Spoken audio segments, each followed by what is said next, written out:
नमस्कार मित्रांनो, फक्त एंटरटेनमेंट घेऊन आलं आहे तुमच्यासाठी एक नवीन मालिका ज्याचं नाव आहे आपला बाप्पा।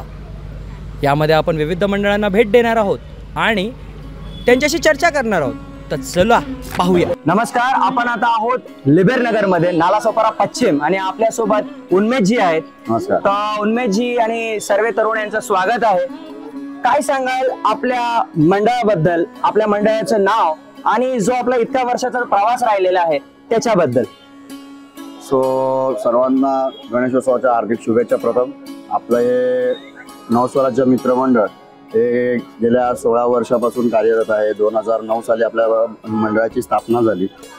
तत्वरित आपण नालासोपाऱ्यामध्ये आपण चालू केल्यानंतर 1.5 वर्षात पहिले 1.5 दिवसाचा गणपती बसवला, त्यानंतर आपण 5 दिवसाचा केला। त्या 5 दिवसाच्या कालावधीमध्ये आपण विविध कार्यक्रम घेत राहिलो। आपण विविध सेलिब्रिटीज, मराठी इंडस्ट्रीतले सेलिब्रिटीज आणले। त्याच्यानंतर आपण भरपूर सामाजिक कार्य केले, रक्तदान शिबिर घेतले, त्याच्यानंतर आपण आरोग्य शिबिरं घेतली। आज 16 वर्षात आपण भरपूर असं कार्यक्रम आणि उपक्रम आपण राबवत आलेलो आहोत। बेसिकली आपलं मंडळाचा मोटिव्ह एकच आहे की संपूर्ण समाजात जर कुठे काही अडचणी असतील किंवा कुठे काही प्रॉब्लेम असेल तर तिथे आम्ही तत्पर उभं राहणं हे आमच्या मंडळाचा एक मेन मोटिव्ह आहे। असं नाही की फक्त एक गणेशोत्सव म्हणूनच इकडे येणं किंवा गणेशोत्सव साजरा करणं हेच आपलं एक मोटिव्ह नसतं, ध्येय नाही आहे। तर येत्या वर्षभरात ज्या काही आपल्या नॅचरल कलॅमिटीज येतील किंवा काही येतील त्यासाठी धावून पुढे जाण्यासाठी आम्ही एकदम तत्पर असतो। निश्चितच, म्हणजे तुमच्या सांगण्यावरून आम्हाला हे कळतंय की फक्त हे 11 किंवा 7 दिवस नाही तर 365 दिवस हे कार्य करत असतात। त्या सामाजिक कार्यांबद्दल तुम्ही आमच्या प्रेक्षकांना काय सांगाल? काय काय कार्यक्रम आम्ही करतो किंवा करू इच्छिता? आतापर्यंत आपण दुष्काळग्रस्तांसाठी एक मोठा कार्यक्रम सुद्धा आपण आपल्या मंडळातर्फे राबवला होता।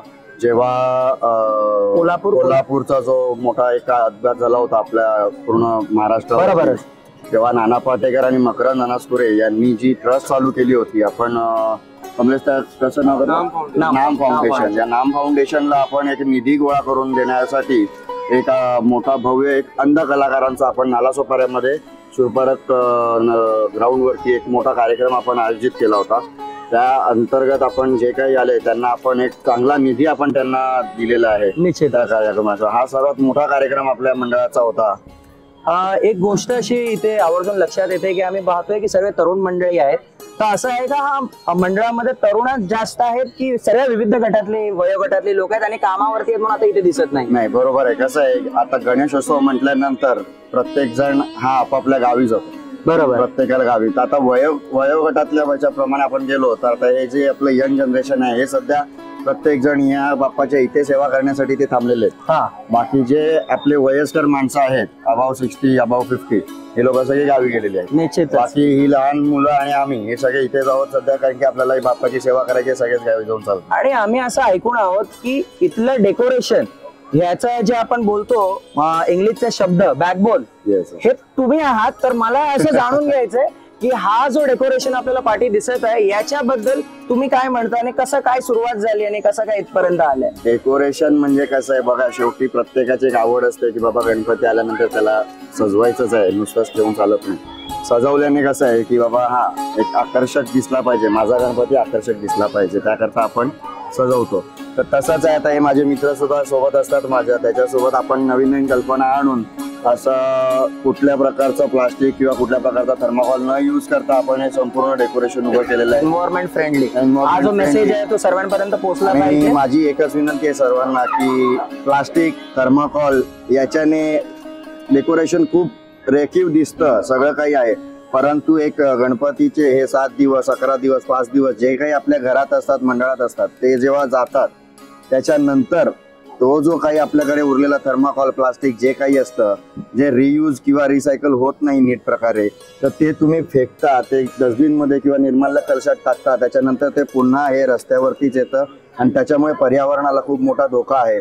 तर कृपया करून तुम्ही जेव्हाही डेकोरेशन कराल, जे काही सजावट कराल घरात गणपतीसाठी, इतर कार्यक्रमासाठी, तर ती इको फ्रेंडली असली पाहिजे।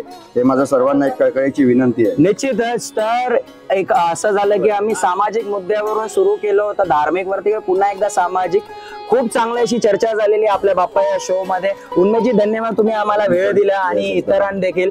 तर एक गोड एक असा एंड करूया।